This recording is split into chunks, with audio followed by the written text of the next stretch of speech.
Une femme a osé danser avec son premier amour le jour de son anniversaire avec son mari, et les amis de ce dernier ont révélé toute la vérité. Bonne émission. Je m'appelle Robert Benson. J'étais cadre intermédiaire dans une entreprise d'ingénierie qui concevait et fabriquait des machines pour des clients. Je savais que je n'évoluerais probablement pas davantage, car il s'agissait d'une entreprise familiale et je ne faisais pas partie de la famille. Par la suite, certains événements ont rendu ma position dans l'entreprise insupportable. Les gens me disent que je suis un mec bien, que j'ai un bon sens de l'humour, ou du moins que j'en avais un. Je travaillais dur, je subvenais bien aux besoins de ma famille et je me souciais des autres. J'aidais quand on avait besoin de moi et je prenais mes responsabilités, ainsi que mon mariage, très au sérieux. Il s'est avéré que j'étais le seul à le faire. Laissez-moi vous expliquer. Au lycée, j'étais légèrement au-dessus de la moyenne. Pas un génie, mais en travaillant dur, j'obtenais de bons résultats à mes examens. J'ai eu quelques bagarres quand on me poussait trop à bout, mais une fois les bagarres terminées, l'hostilité l'était aussi. J'ai toujours eu un groupe d'amis proches qui m'ont soutenu contre vent et marée. Je n'étais pas particulièrement beau, donc les femmes ne se bousculaient pas pour moi, mais celles que je trouvais attirantes appréciaient souvent la façon dont je les traitais. On m'avait appris à traiter les autres avec respect, en particulier les femmes. J'acceptais le « non » comme réponse, je ne me vantais jamais de rencontres intimes et je ne partageais jamais leurs secrets, ce qui m'a valu encore plus de confiance. Ironiquement, certaines de ces mêmes femmes sont devenues mes piliers de soutien dans les moments difficiles, lorsque beaucoup de mes soi-disant amis m'ont abandonné en raison d'accusations infondées. C'est à ce moment-là que j'ai découvert que certains d'entre eux n'avaient jamais été de vrais amis. Après avoir obtenu mon diplôme d'études secondaires, j'ai commencé à travailler chez Docker en tant qu'étudiant à temps plein avec une spécialisation en ingénierie. J'ai toujours eu une passion pour la collection d'objets. D'abord, ce furent les Duplo, puis les Lego, et plus tard la conception de machines assistées par ordinateur. Mes amis me taquinaient souvent en disant que j'aimais mes jouets, car j'ai toujours été fasciné par les nouveaux gadgets. L'un de mes biens les plus précieux était un petit appareil photo discret qui ressemblait à un badge. Je l'avais apporté avec moi un soir pour capturer ce que je pensais être un événement mémorable. Cet appareil photo, comme il s'est avéré, m'a été très utile plus tard lorsqu'un scandale a éclaté. Mais j'anticipe. À la fin de ma première année d'université, il y a eu une grande fête pour célébrer le début des vacances d'été. Mon ami Bill s'était attaché à une étudiante infirmière qui partageait son temps entre l'université et l'hôpital local. Il m'a convaincu de venir à la fête et de rencontrer ses amis. J'étais sceptique. Pourquoi des étudiantes infirmières prêteraient l'attention à un étudiant en ingénierie alors qu'il y avait des médecins dans les parages? À la fête, on m'a présenté à Stéphanie, l'amie de Bill, et par son intermédiaire, aux autres étudiantes infirmières. Je les ai complimentées. Une tâche facile puisqu'elles étaient toutes superbes, et j'ai été surpris quand l'une d'elles, Carole, a commencé à me parler. Nous avons bu quelques verres et dansé, bien que mon manque de coordination ait probablement mis sa patience à l'épreuve. À ma grande surprise, elle semblait apprécier ma compagnie, riant même de mes blagues maladroites. Carole était magnifique, mesurant environ 1,65 mètres, avec une silhouette élancée et des cheveux mi-longs, ce qui, disait-elle, était plus facile à gérer pour travailler avec les patients. À la fin de la soirée, elle a suggéré que nous nous revoyions. J'ai accepté avec enthousiasme. Je ne suis pas idiot, du moins c'est ce que je croyais. Nous avons commencé à sortir ensemble et, très vite, j'ai ressenti des émotions que je n'avais éprouvées qu'une seule fois auparavant. J'avais aimé d'autres filles par le passé, mais Carole était différente. Elle me coupait le souffle à chaque fois que je la voyais. Elle me manquait terriblement lorsque nous étions séparés. Mes parents ont remarqué mon bonheur et m'ont taquiné à ce sujet, mais avec bienveillance. Ils voyaient à quel point Carole comptait pour moi. Elle m'a même inspiré à étudier plus dur pour que je puisse devenir quelqu'un qu'elle pourrait respecter, et peut-être même aimer à l'avenir. Notre vie intime était bonne, voire géniale, et nous discutions souvent de notre avenir ensemble. Carole rêvait de devenir infirmière diplômée et a clairement fait savoir qu'elle ne voulait pas d'enfant pendant qu'elle poursuivrait sa carrière. Moi, en revanche, j'adorais l'idée d'avoir des enfants et je pensais qu'ils n'entraveraient pas sa carrière. Au contraire, je pensais qu'ils pourraient enrichir sa vie. Mais Carole était catégorique et le sujet est devenu une source de discorde. J'ai demandé conseil à mes parents, qui m'ont encouragé à suivre mon cœur. Ma mère adorait Carole, la traitant comme la fille qu'elle n'avait jamais eue. Mon frère Dan avait déjà un enfant et un autre en route, donc mes parents ne ressentaient pas la pression d'avoir d'autres petits-enfants. Carole était proche de sa sœur Carrie et lui rendait souvent visite 2 ou 3 fois par an. Carrie vivait à 2 heures de route, et l'emploi du temps de Carole, qui travaillait de nuit puis avait 5 à 7 jours de congé, rendait ses voyages réalisables. Carole m'assurait qu'elle ne me manquerait pas tant que ça en raison de ma charge de travail. Mais ce n'était pas vrai. Elle me manquait profondément à chaque fois qu'elle partait. Finalement, j'ai cédé à l'ultimatum de Carole concernant le fait de ne pas avoir d'enfant, et nous nous sommes mariés près de 3 ans après notre première rencontre, le 16 juin 2009. Bill était mon témoin et Stéphanie était la demoiselle d'honneur principale de Carole. À cette époque, Bill et Stéphanie n'étaient plus en couple. Stéphanie avait décidé qu'elle voulait épouser un médecin à la place. Bill plaisantait souvent avec Stéphanie sur la façon dont elle l'avait échangé contre un médecin lorsqu'ils sortaient ensemble, et je ne pouvais m'empêcher d'être d'accord avec lui. C'était drôle avec le recul. Le jour de notre mariage, Carole était absolument éblouissante alors qu'elle s'avançait dans l'allée dans une robe en satin ivoire, me souriant tout le long. Mon propre sourire ne m'a jamais quitté le visage. Et je suis sûr que les invités ont dû penser que j'avais l'air d'un idiot fini, complètement épris. Après le mariage, Carole a enfin emménagé dans ma maison. Elle avait refusé de le faire avant. J'avais acheté la maison à un bon prix à mes grands-parents lorsque j'avais commencé à gagner suffisamment pour couvrir le prêt hypothécaire. Elle nécessitait beaucoup de travaux, mais j'étais doué de mes mains. Au moment de notre mariage, j'avais terminé la plupart des rénovations nécessaires, bien qu'il y ait encore quelques zones à moderniser. L'une de nos premières disputes après le mariage a porté sur nos finances. Carole insistait pour garder son propre compte bancaire afin de ne pas avoir à dépendre de moi pour dépenser son argent. Elle a proposé que nous gardions chacun notre propre compte et que nous ouvrions un compte commun pour les dépenses partagées comme les services publics, les vacances et d'autres factures. Chacun de nous contribuerait en fonction de ses revenus. Je n'aimais pas cette idée, mais j'ai finalement cédé et j'ai perdu cet argument aussi.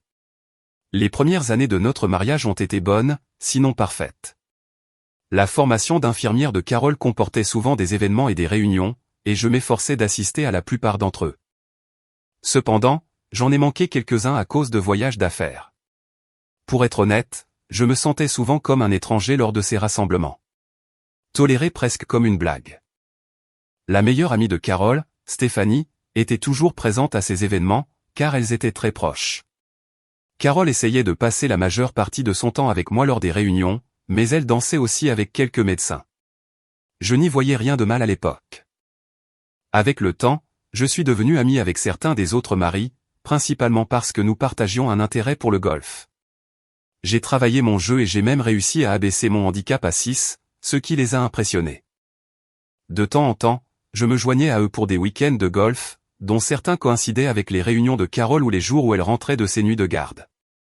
Carole rendait toujours visite à sa sœur Carrie 2 ou 3 fois par an, ce qui m'agaçait un peu.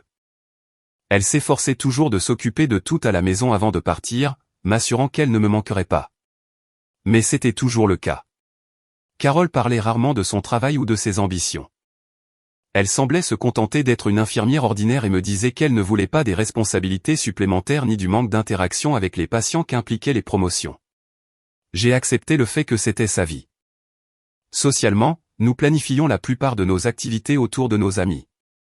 Je voyais toujours Bill et les autres de temps en temps, mais c'était surtout au pub local pour boire quelques verres. Carole se joignait à nous lors des fêtes quand ses horaires le permettaient et semblait toujours heureuse d'être avec mes amis non médecins. Nous passions également du temps de qualité ensemble, faisant des promenades dans les collines, des escapades le week-end à Glasgow ou à Édimbourg, et allant voir des spectacles. Nos vacances se passaient dans de belles destinations balnéaires qui offraient également des sites intéressants à explorer. Carole était pudique dans son choix de maillot de bain, optant généralement pour des bikinis conservateurs.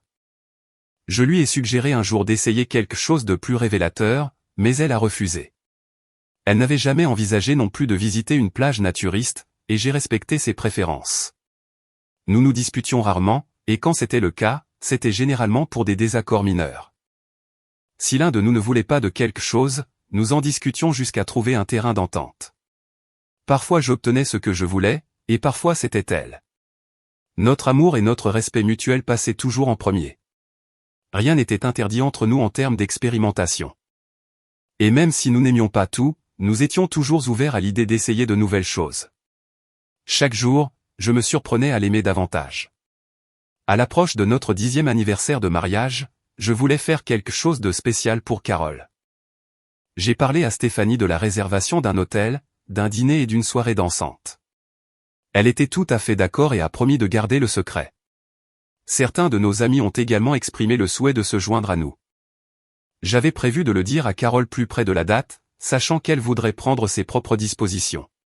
Quand je lui ai finalement annoncé la nouvelle quelques jours avant l'événement, elle était ravie. En fait, elle était tellement excitée qu'il m'a été difficile de sortir du lit le lendemain matin après lui avoir annoncé la nouvelle. Carole a rapidement appelé Stéphanie, et bientôt, j'ai appris que je serais également le conducteur désigné pour nous 4 ce soir-là. Le soir de la célébration, Carole m'a demandé de l'attendre en bas pendant qu'elle s'habillait. Quand elle a fini par descendre les escaliers, j'ai été stupéfait. Elle était absolument époustouflante. Elle avait mis le paquet pour m'impressionner. Ses cheveux étaient coiffés de manière à dégager son cou, un détail que j'adorais embrasser. Elle portait une robe en satin lilas que je n'avais jamais vue auparavant, qui révélait la majeure partie de sa silhouette magnifique. La robe s'arrêtait juste au-dessus de la mi-cuisse et elle portait des bas, une chose rare pour elle. J'étais captivé. J'en avais la bouche bée et je devais probablement baver. C'était mon incroyable femme. Et à ce moment-là, je l'aimais plus que jamais. Mon cœur battait la chamade pendant que je balbutiais, « Carole, tu es magnifique. Je t'aime tellement. Je veux faire l'amour avec toi tout de suite. Oublie l'hôtel. Oublie nos amis. Célébrons ici. » Carole a ri en s'avançant vers moi, son sourire radieux illuminant la pièce. « C'est pour toi, » a-t-elle dit doucement. « Tu es le meilleur mari dont on puisse rêver. Ce soir, je vais te taquiner toute la nuit, et je ne danserai qu'avec toi. Quand nous rentrerons dans la chambre, je te ferai vibrer comme jamais. » Ces paroles m'ont laissé sans voix. Elle me voyait vraiment de la même manière que je la voyais, et cela m'a submergé d'amour. Sur le chemin pour aller chercher Stéphanie et son mari, Brian, Carole m'a tenu la main et m'a souri tout le temps. J'étais si heureux. C'est un miracle que je n'ai pas eu d'accident. Elle riait de moi à chaque fois que je la regardais nerveusement. Nous avons récupéré Stéphanie et Brian, mais Brian n'avait pas l'air très heureux. Ce n'était pas étonnant, il était médecin et, à en juger par son apparence, il semblait stressé. Mais rien de tout cela ne pouvait atténuer mon enthousiasme pour la soirée à venir. Brian et moi jouions dans la même équipe de double au golf et, au fil des ans, nous nous étions souvent classés dans le top 10, gagnant même plusieurs fois. J'ai supposé qu'il passait juste une mauvaise journée en tant que chirurgien traumatologue. Parfois on gagne, parfois on perd, comme il le disait souvent. Je me suis dit que c'était juste un de ces jours-là et j'espérais que notre soirée ensemble lui remonterait le moral. Je n'avais aucune idée de ce qui allait se passer. En y repensant aujourd'hui, je soupçonne qu'il le savait déjà. Une fois arrivés à l'hôtel, nous avons laissé nos sacs dans nos chambres. Carole était inhabituellement affectueuse. Elle s'est penchée près de moi et m'a murmuré, « Plus tard, je réaliserai tous tes rêves. Je t'aime tellement. » Ces paroles m'ont rempli de bonheur et d'anticipation. Pendant ce temps, Stéphanie et Carole étaient complètement absorbées par leur conversation, qui semblait inhabituellement émotionnelle. Stéphanie est restée aux côtés de Carole tout le temps, et toutes deux semblaient très excitées par la soirée. Je me suis dit que Stéphanie prévoyait peut-être quelque chose de spécial pour aider Brian à se détendre. Il avait vraiment l'air d'en avoir besoin. Brian et moi, de notre côté, parlions d'une compétition de golf à venir à laquelle nous prévoyions de participer. Nous devions défendre notre titre. Mark et Grant, d'autres amis, ne s'étaient pas donné la peine de concourir. Ils préféraient jouer pour le plaisir, affirmant que leur travail était déjà assez stressant sans ajouter de la compétition dans l'équation. Personnellement, je soupçonnais que la vraie raison était que leurs épouses, Sarah et Amy, étaient d'une beauté époustouflante, et qu'ils préféraient passer du temps seul avec elles. Carole a rejeté ma suggestion de retourner dans notre chambre avant la soirée avec un sourire malicieux, laissant entendre que certains de mes fantasmes pourraient se réaliser plus tard. Sur ce, nous nous sommes dirigés vers la boîte de nuit de l'hôtel. Nous avons trouvé une table nichée près du mur du fond, près du bar, mais assez loin des haut-parleurs pour pouvoir parler confortablement. C'était un endroit parfait pour se détendre entre deux danses et profiter de la soirée. Carole a clairement fait savoir à tout le monde qu'elle ne danserait qu'avec moi. Pendant les 90 minutes qui ont suivi, nous étions sur la piste de danse, nous arrêtant de temps en temps pour boire un verre, de l'eau pour moi, du vin pour elle. C'était parti pour être une nuit fantastique. Mais ensuite, tout a basculé. Nous étions en train de danser quand j'ai soudain senti une tape sur mon épaule. En me retournant, Carole a disparu de mes bras pour se retrouver dans ceux d'un autre homme. Je n'ai même pas eu le temps de réagir. Je suis resté là, abasourdi, en la regardant disparaître dans son étreinte. Elle avait l'air si heureuse, trop heureuse, et la façon dont elle le regardait était quelque chose que je n'avais jamais vu auparavant. Il maîtrisait parfaitement la situation alors qu'il dansait, et Carole semblait totalement captivée par lui. J'ai titubé jusqu'à notre table, me sentant pris au dépourvu. Stéphanie, assise à proximité, a pris la parole, la voix dégoulinante de joie. « Robert, c'est si gentil de ta part de laisser Carole danser avec son premier amour. Elle l'avait même invité à votre mariage, mais il n'a pas pu venir. » Je me suis tourné vers elle, sous le choc. Stéphanie m'a souri, mais ses yeux étaient remplis de mépris. C'était comme si elle se réjouissait de ma douleur. J'ai senti une vague de colère monter en moi. « Qu'est-ce qui se passe, bordel ?» ai-je explosé, ma voix résonnant dans la pièce. Tout le monde s'est tourné vers moi, mais personne, à part Stéphanie, n'a osé croiser mon regard. Elle m'a promis qu'elle ne danserait qu'avec moi ce soir. « Tu as organisé tout ça, Stéphanie. Tu lui as dit de prendre des dispositions pour ce soir. Vous étiez toutes les deux au courant pour ce type. Cet abruti. Qu'est-ce qu'elle a prévu d'autre ?» La pièce est devenue silencieuse alors que je fixais Stéphanie, exigeant des réponses. Les autres semblaient choqués par mon emportement, mais je m'en fichais. Carole a dû m'entendre car elle est soudainement apparue à mes côtés, tirant sur mon bras. Son visage était sérieux, et j'ai tout de suite compris que ce qu'elle allait dire n'allait pas me plaire. Elle m'a entraîné dans le hall de l'hôtel, à l'écart des autres. Dire que ma soirée est passée de mauvaise à catastrophique serait un euphémisme. Carole a parlé d'un ton ferme, froid et inflexible. « Robert, l'homme avec qui j'ai dansé s'appelle Bruce Benin. C'est mon premier et unique amour. » J'ai senti l'air quitter mes poumons et j'ai suffoqué, luttant pour respirer. Carole a continué sans hésitation, ses mots me blessant profondément.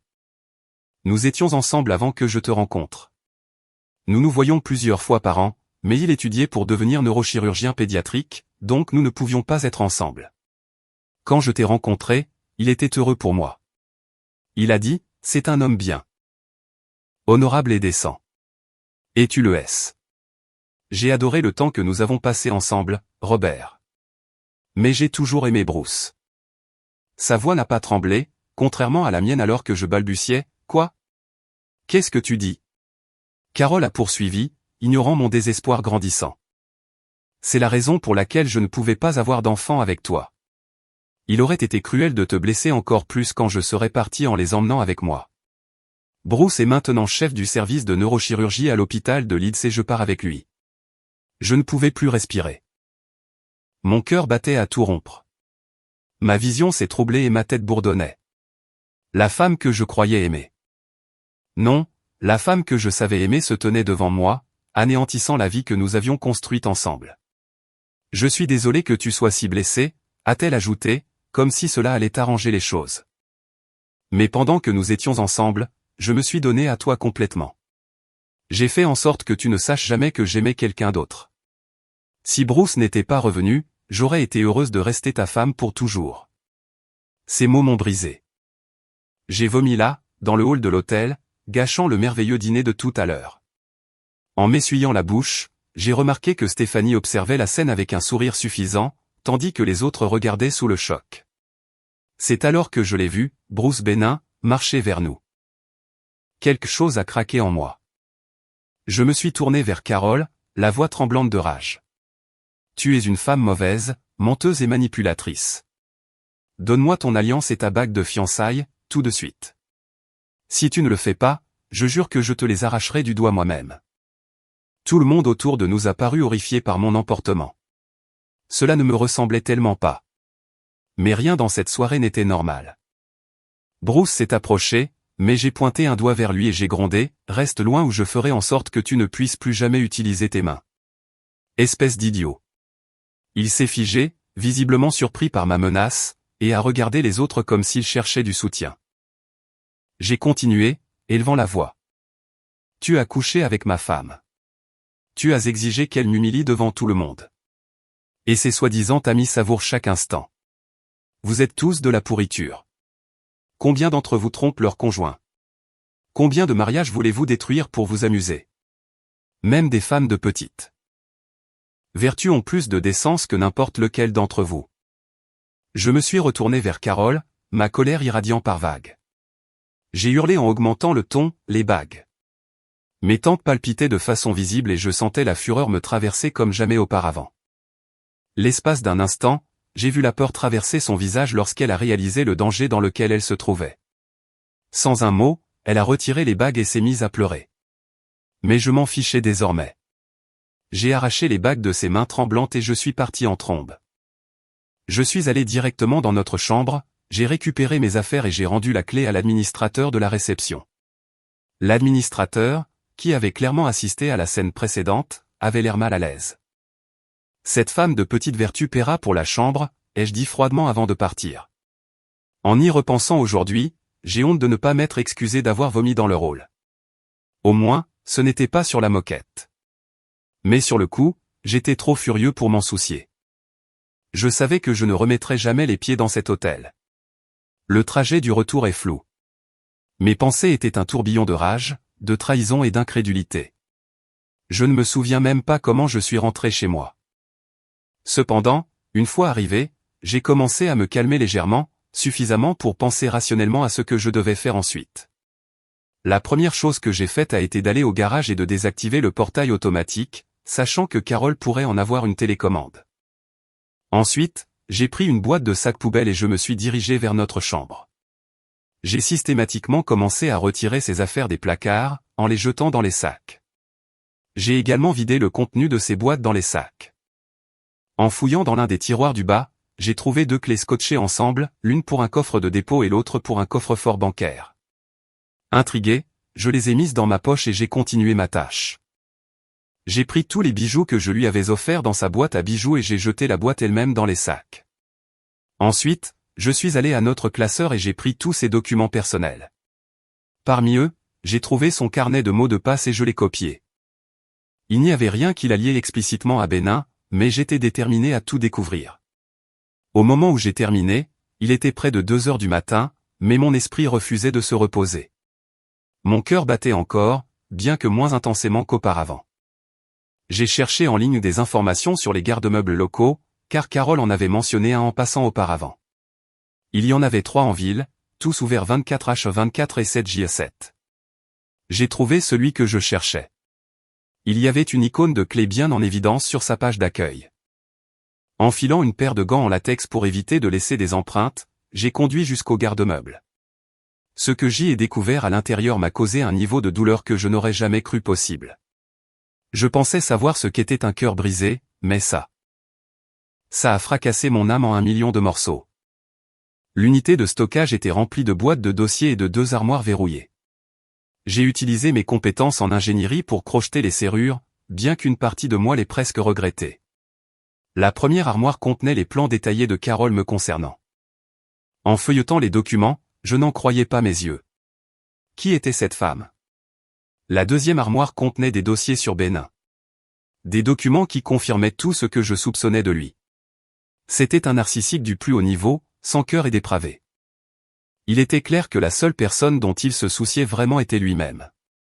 Mon appareil photo, que je portais toujours pour le travail, n'avait plus de batterie. Je suis donc retourné à la voiture pour récupérer un chargeur portable. J'ai tout documenté à l'intérieur du garde-meuble, chaque dossier, chaque détail, afin d'avoir des preuves de ce que j'avais trouvé. Au moment où j'ai fini de tout photographier, il était 7 heures du matin. J'ai soigneusement reverrouillé les armoires pour que personne ne sache que j'y étais allé et j'ai quitté l'unité. Épuisé et émotionnellement détruit, je suis allé dans un café voisin pour prendre le petit déjeuner. En sirotant mon café, mon esprit vacillait face à ce que je venais de découvrir. Parmi les documents se trouvaient des plans pour contourner le contrat de mariage que ses parents avaient exigé. Au lieu d'accepter les 10% stipulés dans l'accord, Carole, probablement sous les instructions de Bénin, avait l'intention de tout me prendre. Elle ne voulait pas seulement me voler financièrement. Elle voulait me détruire complètement. Je savais que je ne pouvais pas la confronter directement. Pas encore. Si elle réalisait ce que je savais, elle ajusterait ses plans. Alors que je rentrais chez moi, les paroles de Curse of All Flyers résonnaient dans ma tête. Un écho amer de ma situation. Une fois à la maison, j'ai remis les clés dans leur cachette d'origine pour que Carole ne se doute pas que je les avais trouvées. Ensuite, je suis allé à la quincaillerie pour acheter de nouvelles serrures pour la maison. Carole n'avait pas ses clés avec sa pochette à l'hôtel, mais je n'allais prendre aucun risque. Mon arrêt suivant fut la banque pour enquêter sur le mystérieux coffre-fort. À mon grand étonnement, il contenait des obligations d'une valeur très importante, tout au nom de Carole. Je les ai également photographiées, me demandant comment elle avait acquis une telle richesse. Qui était cette femme que j'avais épousée? Plus j'en découvrais, moins je la reconnaissais. J'étais à peine rentré chez moi que j'ai reçu un SMS de Carole. Elle voulait passer récupérer sa voiture. Ma réponse a été froide et directe. Ta voiture. La voiture en question est louée à mon nom et c'est moi qui la paie. Puisque ton salaire est si maigre, je vais l'utiliser pendant les 8 prochaines semaines jusqu'à la fin du bail. Tes affaires sont dans des sacs. Si tu ne viens pas les chercher, je les brûlerai. En fait, je vais acheter de la paille pour rembourrer ta robe de mariée et la brûler, en faisant semblant que c'est toi. Les serrures et le code de l'alarme ont été changés. N'amène pas cet homme, le résultat ne lui plaira pas. Quelques instants plus tard, sa sœur m'a appelé, hurlant de façon incohérente. J'ai mis fin à l'appel et j'ai immédiatement bloqué son numéro. Je n'avais pas vraiment l'intention de brûler sa robe de mariée, mais sa réaction à ma menace m'a confirmé à quel point c'était important pour elle. L'image de Carole portant l'alliance de ma famille et épousant Bénin dans sa robe de mariée a traversé mon esprit. Ma colère a débordé. J'ai attrapé sa robe de mariée, je l'ai emmenée dehors et j'y ai mis le feu. Les flammes ont magnifiquement consumé le tissu, tout comme je voyais désormais notre mariage, réduit en cendres. 1 heure plus tard, Carole est arrivée avec Stéphanie et Brian. Brian s'est approché de moi tranquillement. « Robert, comment vas-tu » J'ai laissé échapper un rire amer, un rire qui ressemblait à celui de Jules César après avoir été poignardé par ses amis les plus proches. Je les ai tous fusillés du regard, la voix de plus en plus forte alors que je criais. « Qu'est-ce que vous croyez, bordel ? Je suis furieux. Furieux contre vous tous pour l'avoir couverte ? Pour ne pas avoir eu la décence de me dire ce que vous saviez clairement.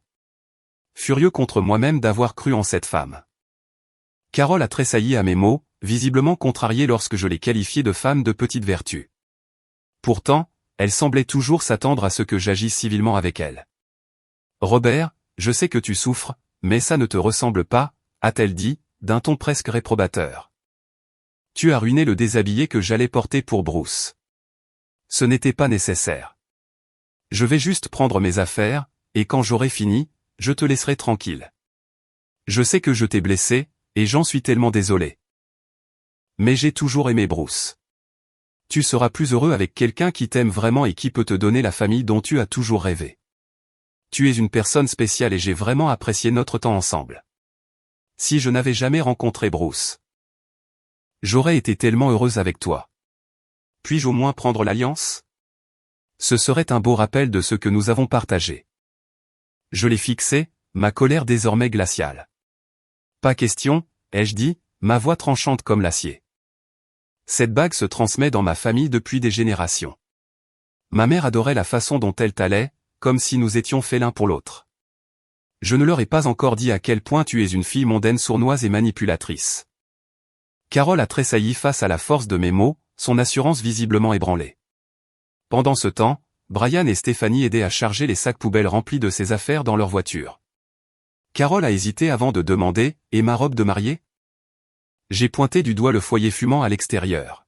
« Vérifie le feu », ai-je dit sèchement. Carole a éclaté en sanglots quand elle a vu les cendres de sa robe de mariée. Stéphanie, toujours prête à défendre son amie, m'a sifflé « T'es un idiot ». J'ai riposté « Non, Stéphanie. C'est toi qui l'as couverte toutes ces années. Elle ne portera pas cette robe pour épouser cet homme maintenant. Ces cendres sont les cendres de mon mariage, de ma vie. » Brian, bien que choqué par mon emportement, n'a pas défendu Carole. De tous, il était le seul à avoir l'air sincèrement embarrassé. Quand Carole s'est enfin calmée, elle a demandé si elle pouvait vérifier si je n'avais rien oublié dans la maison. J'ai accepté. Pendant qu'elle cherchait, Je me suis tourné vers Brian et je lui ai dit, nous ne défendrons plus aucun titre. J'ai fini. Il a hoché la tête en signe de compréhension silencieuse. Carole est redescendue quelques minutes plus tard. Sa voix était douce mais résolue lorsqu'elle a dit, Robert, je suis vraiment désolé. J'ai toujours aimé Bruce. Quand tu divorceras, tu trouveras quelqu'un qui t'aimera comme tu le mérites. Quelqu'un qui te donnera la famille dont tu as rêvé. Je tiens vraiment à toi et je suis tellement désolé de t'avoir fait du mal, mais c'est pour le mieux. Sur ce, ils sont partis. Je suis resté sur le pas de la porte à regarder leur voiture disparaître au bout de la rue. Comme prévu, Carole avait eu besoin des clés cachées que j'avais découvertes, mais je les avais déjà remises à leur place pour éviter les soupçons. Épuisé, je suis allé me coucher et je me suis endormi à l'instant où ma tête a touché l'oreiller. J'ai été réveillé en sursaut par un appel téléphonique de ma mère. Avant même que je puisse parler, elle s'est lancée dans une tirade. Robert, je n'aurais jamais cru que tu lèverais la main sur une femme. Carole nous a montré des photos de ses blessures et nous a expliqué pourquoi elle t'a quitté. J'étais furieux. Maman, tu as été trompée, tout comme je l'ai été pendant ces 13 dernières années, ai-je rétorqué. Elle couche avec cet idiot depuis le début et essaie de me piéger pour tout me prendre. Je ne sais plus du tout qui elle est. Est-ce que je l'ai jamais vraiment connue? Et soyons clairs. Je n'ai jamais levé la main sur elle. Papa et toi m'avez mieux élevé que ça. As-tu déjà entendu quelqu'un dire le contraire? Même hier soir, alors que j'avais tellement envie de lui briser la nuque. Je ne l'ai pas fait. Tu peux la croire ou me croire. Mais garde ceci à l'esprit, la vérité éclatera. Et si tu prends son parti, tu me perdras pour toujours. J'ai raccroché le téléphone, furieux de voir jusqu'où Carole était prête à aller. Les lignes de bataille étaient tracées et la guerre avait commencé. Ce soir-là, je suis sorti dîner pour me vider la tête et je suis rentré chez moi déterminé à m'organiser. Comme ils disent dans les séries policières, suivez l'argent. C'est donc exactement ce que j'ai fait. La première chose que j'ai faite a été de fermer notre compte commun. Ce que j'y ai trouvé était très intéressant, encore plus de preuves de sa trahison. J'étais content d'avoir copié son carnet de mots de passe plus tôt, car il s'est avéré inestimable. J'ai passé le reste de la soirée à trier tout ça, en changeant tous mes propres mots de passe au passage. Plus j'en découvrais, plus je devenais en colère. Il est devenu clair qu'à chaque fois que Carole rendait visite à sa sœur ou que je partais pour des compétitions de golf ou en vacances avec des amis, elle couchait avec Bénin. Comment n'avais-je rien vu? Comment avais-je pu être aussi aveugle? Pourquoi n'avais-je pas soupçonné la moindre liaison? Qu'est-ce qui clochait chez moi? Comment pouvait-elle me faire ça? Le lundi matin, j'étais de retour au bureau très tôt. Je voulais vérifier mes congés accumulés et mes jours de vacances annuels. Sandra, notre responsable des ressources humaines, arrivait toujours tôt. Elle m'a vu et a immédiatement remarqué que quelque chose n'allait pas. Nous avions un passé commun. Des années auparavant, nous nous étions rapprochés, mais elle y avait mis fin car elle estimait que je méritais quelqu'un qui puisse répondre à mes besoins. Sandra était une personne formidable, mais profondément sur la défensive et effrayée par l'intimité. Elle était toujours célibataire et j'entendais rarement dire qu'elle fréquentait quelqu'un.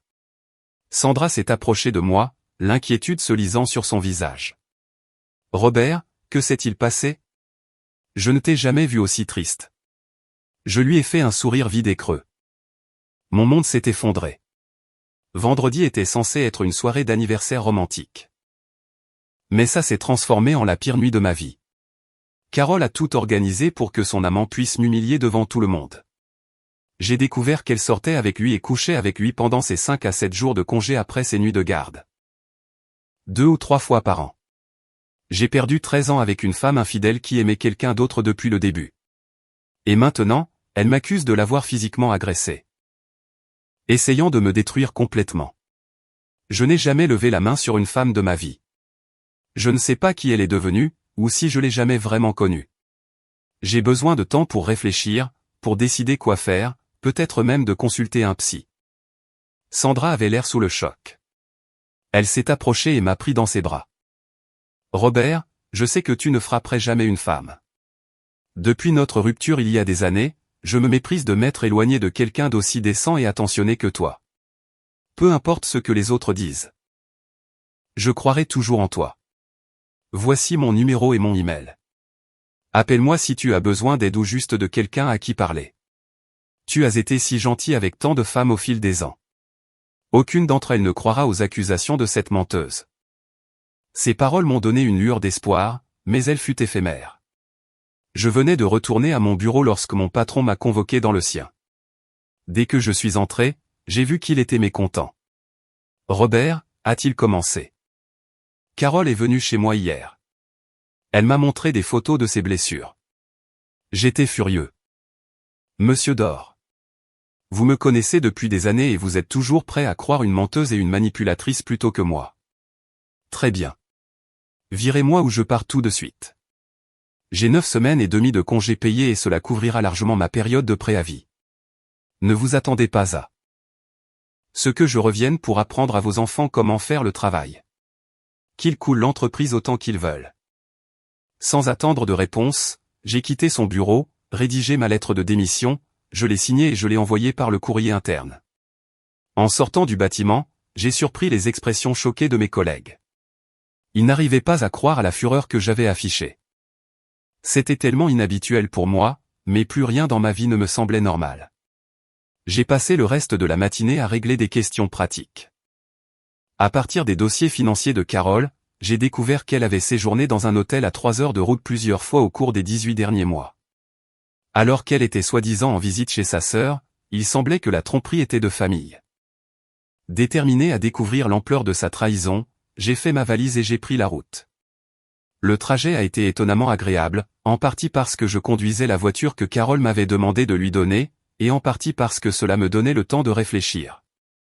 Quand je suis arrivé sur le parking de l'hôtel, je doutais qu'ils accèdent à ma demande, mais je sentais que je devais essayer. Après m'être enregistré dans ma chambre et y avoir laissé mes bagages, je suis retourné à la réception et j'ai demandé à parler au directeur. L'employé au comptoir avait l'air inquiète, pensant que quelque chose n'allait pas avec ma chambre, mais je l'ai rassuré. J'ai juste une demande spéciale pour le directeur, ai-je expliqué. Le directeur est arrivé peu de temps après, et je lui ai expliqué ma situation. Comme je m'y attendais, il m'a dit qu'il ne pouvait pas m'aider sans une ordonnance du tribunal. Je l'avais anticipé et j'ai répondu, cet idiot avec qui elle était a fait le même coup à une autre femme de cette ville. Il a l'intention de me faire la même chose. Les oreilles de la réceptionniste se sont dressées à mon commentaire. Après le départ du directeur, elle s'est penchée et a dit doucement. Je connais le couple dont vous parlez. Ils sont venus ici de nombreuses fois. C'est un homme répugnant. Je suis une vieille amie de la femme que vous avez mentionnée. Elle est harcelée sans relâche par cet idiot. Il veut qu'elle vende tout pour pouvoir mettre la main sur son argent. Je peux appeler l'avocate qui l'a aidée. Elle est sacrément douée. Même le shérif a cru son histoire. Mais les photos qu'il a fournies ont fait pencher la balance en sa faveur. Elle peut vous aider à obtenir une ordonnance du tribunal. J'ai hoché la tête, reconnaissant. Merci. Je serai heureux d'aider votre ami si je le peux. Si Carole était simplement partie en laissant notre contrat de mariage intact, j'aurais pu laisser couler, mais ils veulent détruire ma vie. Ils ont choisi la mauvaise personne à tromper. 15 minutes plus tard, j'étais assis dans un bureau à parler à une avocate nommée Heather Morrison. Elle était énergique, directe et n'hésitait pas à dire ce qu'elle pensait. Alors que j'expliquais ma situation et partageais les informations que j'avais découvertes, elle a demandé, « Avez-vous ces preuves avec vous ?» J'ai hoché la tête. C'est sur ma clé USB et mon appareil photo. J'ai aussi tout organisé et stocké sur mon ordinateur portable à l'hôtel. Heather avait l'air satisfaite. Si vous pouvez être ici demain matin à 7h30, nous examinerons tout et irons au tribunal pour 8h30. Je pense pouvoir convaincre le shérif d'émettre un mandat pour obtenir les vidéos de surveillance de l'hôtel. Sa confiance m'a donné de l'espoir. D'après ce que j'ai trouvé, cet homme semble privilégier cette chaîne d'hôtels. Il y a 3 autres femmes qu'il a escroquées en utilisant le même stratagème. Je ne sais pas exactement ce que Carole sait ni jusqu'à quel point elle est impliquée. Mais je suis prêt à la combattre avec tout ce que j'ai. Heather a souri d'un air entendu. Je serai votre avocate, si vous le souhaitez.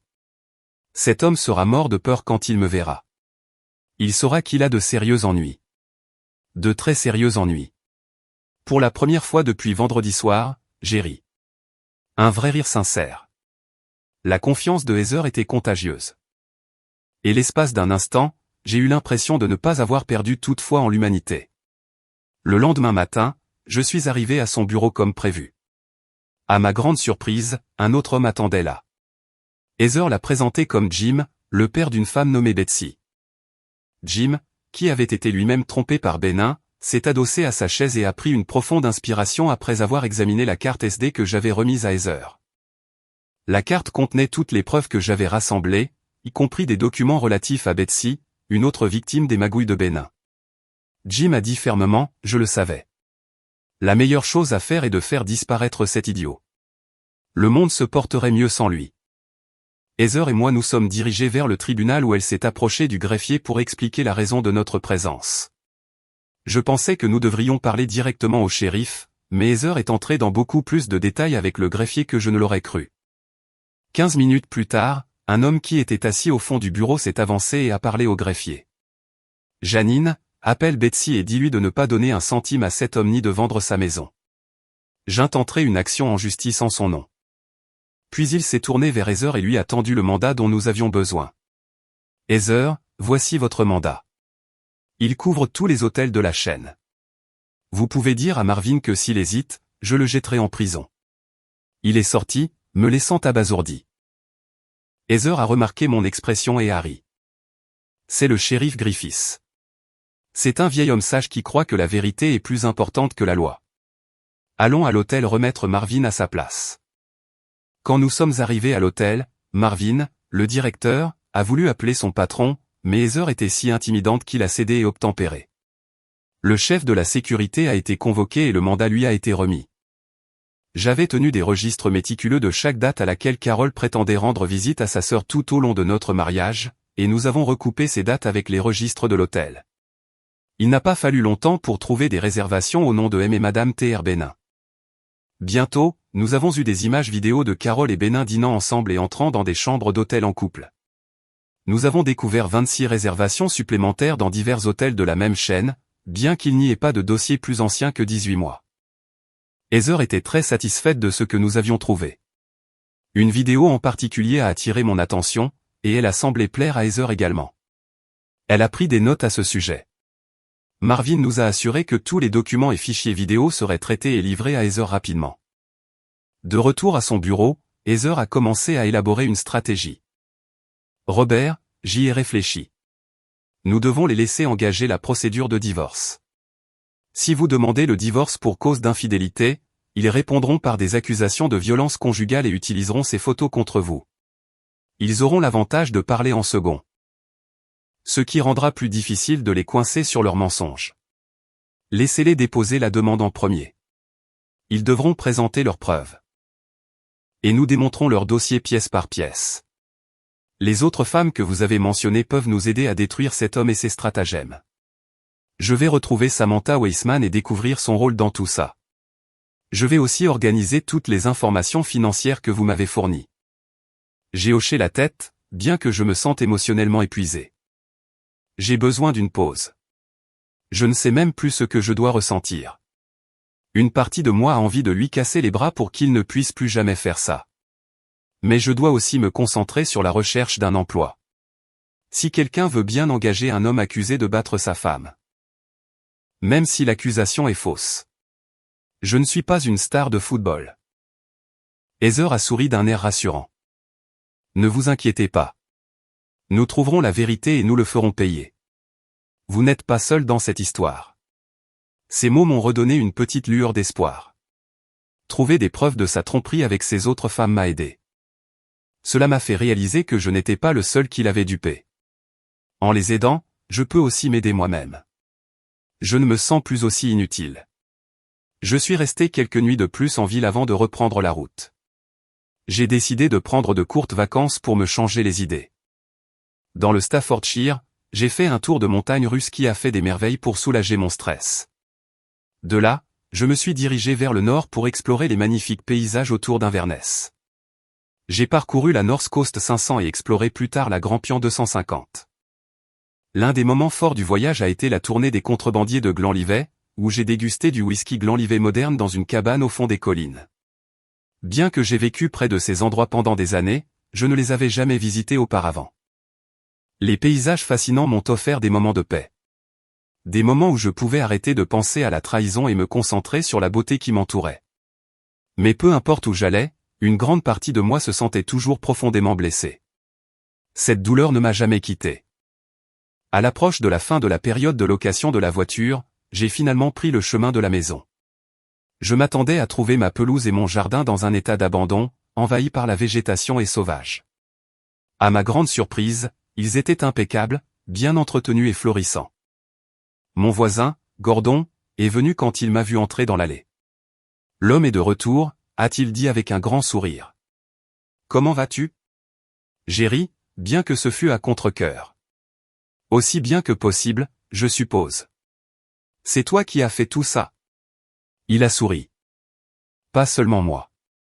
Sandra est passée et m'a raconté un peu ta situation. Elle s'inquiétait pour toi, tout comme quelques autres femmes. Nous avons tous mis la main à la pâte pour garder ton jardin en ordre. J'étais abasourdi. Sandra. Je n'aurais jamais cru Carole capable d'une telle chose. Elle aurait dû être actrice, mais Sandra. Elle est vraiment venue? Gordon a hoché la tête. Elle était sincèrement inquiète. Elle n'a pas dit grand-chose, mais c'était clair qu'elle tenait à toi. Ne sois pas surpris si des personnes officielles frappent à ta porte bientôt. Il y en a eu quelques-unes qui sont passées ces derniers jours. Je l'ai remercié et je l'ai invité à prendre une bière une fois que je serais allé faire des courses. À mon retour, nous étions assis sur la terrasse en train de discuter quand on a sonné à la porte. Je me suis excusé et j'ai ouvert pour trouver un coursier qui se tenait là. Il m'a tendu une enveloppe. À l'intérieur se trouvaient les papiers du divorce.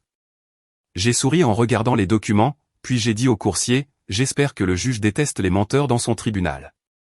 J'ai appelé Heather, qui m'a demandé de scanner les documents et de les lui envoyer par email. Elle m'a assuré qu'elle s'occuperait de toutes les réponses légales. Heather avait l'air très satisfaite, mais ne m'a pas expliqué pourquoi. Quand je le lui ai demandé, elle a répondu, moins vous en saurez, moins vous risquerez d'en dire par inadvertance aux autres. 7 semaines plus tard, j'attendais devant le palais de justice avec Heather pour l'audience de son divorce. Jim était avec elle et il avait l'air incroyablement heureux. Il m'a serré chaleureusement dans ses bras lorsque nous sommes entrés dans le tribunal. Je me suis assis à côté de Heather et, derrière nous, se trouvaient Sandra, Josie, Michaela, Gordon, Bill et quelques autres amis venus me soutenir. Mon frère Dan m'avait appelé plusieurs fois ce matin-là pour m'encourager. Malheureusement, il ne pouvait pas être présent à cause du travail. Il s'était brouillé avec nos parents, qui avaient choisi de croire Carole plutôt que moi. Cela ne m'a pas surpris de voir les collègues médecins de Carole, Stéphanie et Amy, présentes pour la soutenir. Bénin était assis à côté de Carole, souriant comme un idiot. Mais son calme s'est fissuré au moment où Heather et Jim sont entrés dans la salle d'audience. J'avais le fort pressentiment que Jim avait un plan de secours pour lui au cas où le tribunal ne gérerait pas les choses de manière appropriée. Mes parents étaient également là pour soutenir Carole. J'ai évité le regard et j'ai refusé de regarder Carole, même quand je sentais ses yeux posés sur moi. Bill, avec son style sans filtre habituel, l'a bruyamment décrite comme une « femme de petite vertu habillée en femme de pouvoir ». Son commentaire n'était pas subtil et je pouvais imaginer les regards noirs qu'elle et Stéphanie lui ont lancés en réponse. L'audience a commencé et l'avocate de Carole, Maître Johnston, a pris la parole.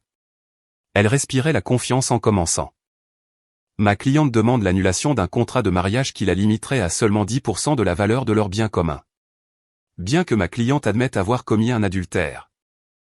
Cela ne s'est produit qu'après avoir enduré des années d'abus physiques aux mains de Robert Benson tout au long de leur mariage.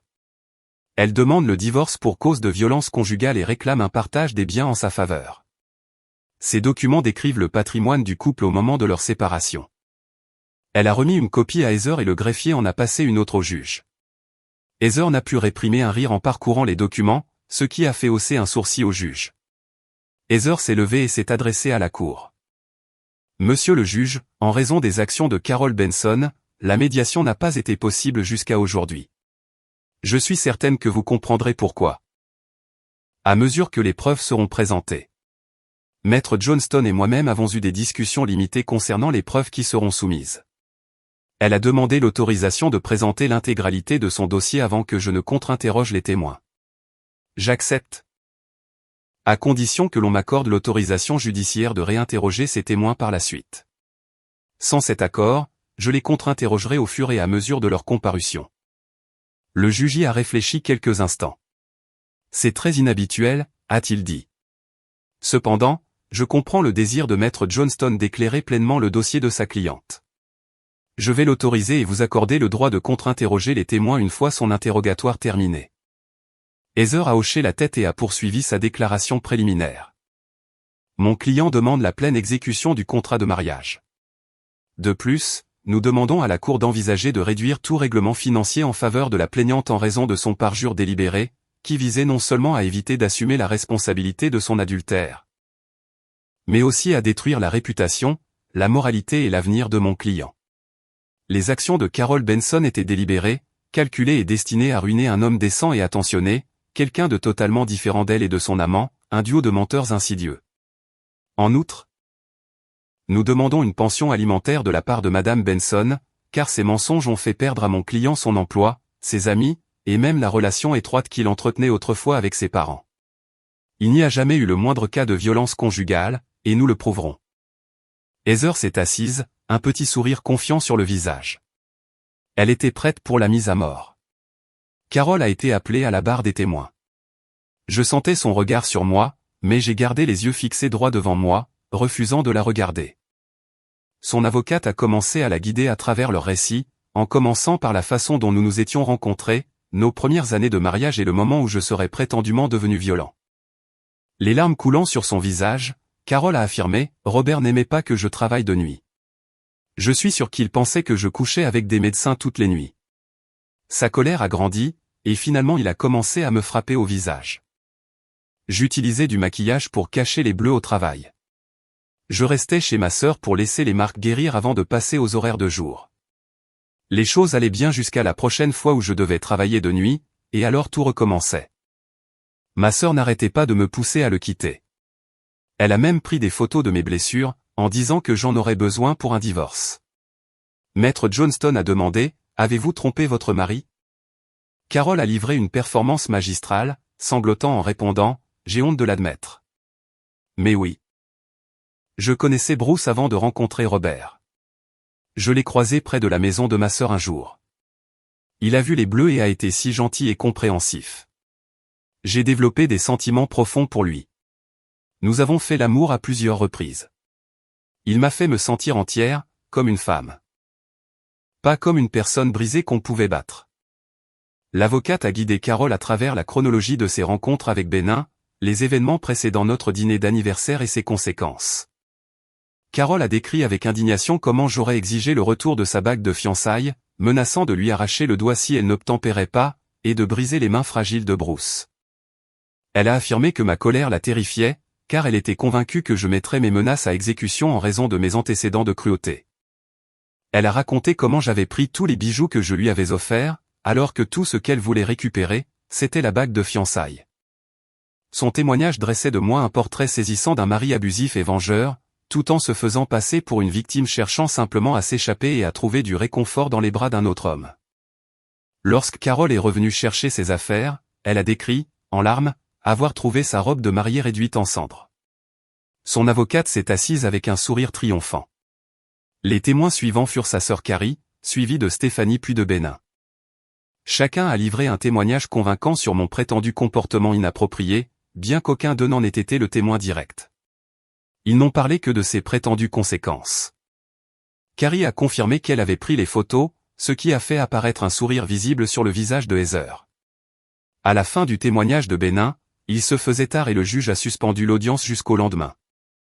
Alors que je quittais le palais de justice, Sandra s'est approchée de moi et a déclaré d'une voix forte, « Je n'ai jamais entendu des mensonges aussi ignobles. » Elle m'a pris dans ses bras, tout comme le reste de mes soutiens. Mes parents, cependant, m'ont juste regardé avec désapprobation. Ils avaient clairement fait leur choix. Le lendemain, Heather a rappelé Carol à la barre des témoins. Elle était extrêmement concentrée, et chaque mot qu'elle prononçait semblait être une flèche visant directement Carol. Mademoiselle Rie, a commencé Heather, en utilisant délibérément le nom de jeune fille de Carol. Vous avez affirmé qu'après avoir subi de nouveaux coups de votre mari bien-aimé, vous avez rencontré Bruce Benin, un homme avec qui vous aviez brièvement travaillé dans votre hôpital. Il était si compréhensif, si charmant que vous vous êtes entiché de lui. Cette histoire est-elle vraie? Carole a rougi. Oui. Heather a appuyé sur un bouton et un enregistrement de Carole et moi en train de discuter le soir de notre anniversaire a retenti dans la salle d'audience. Tu es le meilleur mari dont on puisse rêver. Je vais te taquiner toute la soirée. Je ne danserai qu'avec toi. Et quand nous rentrerons dans la chambre, je te ferai vibrer comme jamais. Heather a souri. Sont-ce là les mots d'une femme battue?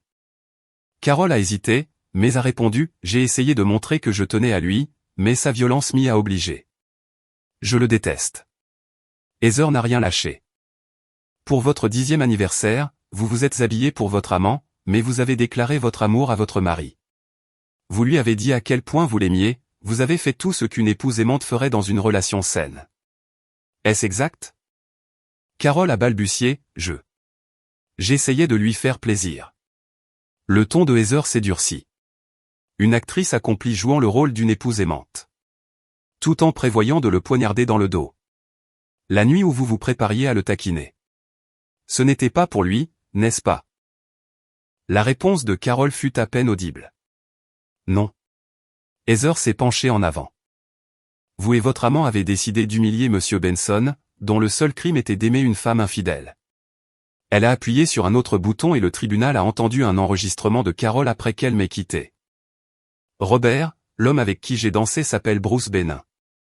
C'est mon premier et unique amour. Le soupir que j'avais poussé dans cette conversation était audible, suivi de la suite des propos de Carole. Lui et moi sortions ensemble avant que je te rencontre. Nous nous voyions plusieurs fois par an alors qu'il étudiait pour devenir neurochirurgien pédiatrique. Nous ne pouvions pas être ensemble, alors il était heureux quand je t'ai trouvé. Tu es une si bonne personne. Un homme honnête et décent. J'ai apprécié le temps passé avec toi, mais j'ai toujours aimé Bruce. C'est la raison pour laquelle je ne pouvais pas avoir tes enfants. Cela t'aurait fait trop de mal. Quand je suis parti en les emmenant avec moi. C'est parce que Bruce et moi étions enfin prêts à être ensemble. Il est maintenant chef du service de neurochirurgie dans un hôpital de Leeds. Je suis désolé que tu souffres autant, mais pendant que nous étions ensemble. Je me suis donné à toi complètement pour que tu ne saches jamais que j'aimais quelqu'un d'autre. Si Bruce n'était pas revenu me chercher, j'aurais été heureuse de rester ta femme pour toujours. L'enregistrement s'est terminé par le bruit de mon haut-le-cœur, faisant écho à mon dégoût. Des halètements ont rempli la salle d'audience. Carole avait l'air ébranlée mais s'est rapidement reprise en disant « J'ai essayé d'atténuer le choc pour lui en ne parlant pas de la violence. Je lui ai menti pour qu'il ne perde pas la face. » Heather a appuyé sur un autre bouton, révélant une vidéo de Carole se tenant devant notre maison, disant « Tu as ruiné le déshabillé que j'allais porter pour Bruce. » Le visage de Carole a pâli. Heather a bondi. « Avez-vous dit que c'était pour votre mari ?» Carole n'a pas répondu. Le sourire de Heather était acéré, mais dénué d'humour. « Vous mentez avec une telle facilité, mademoiselle Rie. Vous avez perfectionné cet art au fil des ans. Chaque fois que vous travailliez de nuit, vous prétendiez que votre mari vous battait par jalousie et que vous alliez chez votre sœur pour vous en remettre. Est-ce vrai? » Carole l'a fixé, apparemment à court de mots. Oui. L'assurance de Heather n'a pas faibli. Heureusement, votre mari tient des registres méticuleux. Examinons les dates auxquelles vous prétendiez être chez votre sœur. Du 9 au 14 mai 2019. Du 26 au 31 décembre 2018. Du 16 au 22 août 2018. Du 9 au 14 mars 2018. Et bien d'autres occasions depuis le début de votre mariage. Est-ce exact? Carole, désormais visiblement sur la défensive, a lâché sèchement « oui ». Heather a appuyé sur un autre bouton. Sur les écrans du tribunal sont apparues des vidéos de Carole et Bruce ensemble dans divers hôtels, aux mêmes dates où elle prétendait être avec sa sœur. Pour les dates sans preuve vidéo, des formulaires de réservation et des reçus de paiement ont été fournis, confirmant leur présence. Heather s'est tournée vers le juge. Ces documents ont été obtenus en vertu d'un mandat délivré par le tribunal du shérif de Hamilton. Des copies ont été remises au greffier et à maître Johnston. Le visage de Carole s'est vidé de ses couleurs. Heather ne l'a pas lâché. C'est remarquable. N'est-ce pas? Pas un seul bleu ni la moindre blessure n'est visible sur ces vidéos. Presque comme s'ils n'avaient jamais existé. Il semble que vous et Monsieur Bénin ayez beaucoup apprécié ces hôtels. Vous les visitiez à chaque fois que vous prétendiez vous remettre d'abus. Vous n'avez jamais été sauvé par votre sœur. Vous étiez sa maîtresse. A déclaré Heather. Le visage de Carole s'est tordu de colère, mais j'ai essayé de ne pas sourire. Derrière moi, je pouvais entendre les rires étouffés de mes soutiens. Heather, imperturbable, a poursuivi avec encore plus de détermination. Maintenant, examinons ces fantasmes financiers que vous avez présentés à la cour. Selon votre accord avec Monsieur Benson, les deux parties devaient contribuer de manière proportionnelle à leur salaire sur un compte commun. Vous prétendiez vouloir préserver votre indépendance financière. Mais ce n'était pas toute la vérité, n'est-ce pas? La réalité, c'est que vous vouliez cacher vos revenus à Monsieur Benson, créant ainsi un fonds secret au cas où vous décideriez de le quitter. Il n'était rien de plus qu'un outil pour vous. Les mots de Heather ont tranché l'atmosphère du tribunal. Vous avez menti pendant des années en prétendant être son épouse dévouée. Vous avez menti pendant des années sur le fait d'être une simple infirmière gagnant à peine le salaire minimum. En vérité, vous êtes, comme Monsieur Benson l'a décrit, une maîtresse de complaisance. Vous avez considérablement progressé dans votre profession, gagnant près de 4 fois plus que ce que vous avez déclaré à Monsieur Benson. Pourtant, malgré cela, vous n'avez jamais augmenté vos contributions au compte commun comme convenu. Au lieu de cela, vous vous êtes présenté comme étant en difficulté financière pour qu'il couvre des dépenses comme la location d'une nouvelle voiture. Celle-là même que vous utilisiez pour mener vos liaisons secrètes avec Monsieur Bénin. Vous n'avez même eu aucun scrupule à payer pour certaines de ces liaisons en utilisant les fonds du compte commun. Heather a appuyé sur un bouton et les écrans du tribunal ont affiché les relevés bancaires de Carole. Ils montraient des économies importantes ainsi que des revenus substantiels provenant de son travail, des chiffres qu'elle ne m'avait jamais divulgués. Heather a continué, sa voix tranchante et déterminée. La pauvre et humble infirmière qui ne voulait pas de promotion occupe en réalité le poste de 3e infirmière la plus haut placée de son hôpital. Comment expliquez-vous ces obligations qui ont été trouvées dans votre coffre-fort et qui sont à votre nom? Carole semblait visiblement ébranlée, son reflet sur l'écran révélant son expression stupéfaite. Je suis resté stoïque, refusant de croiser son regard.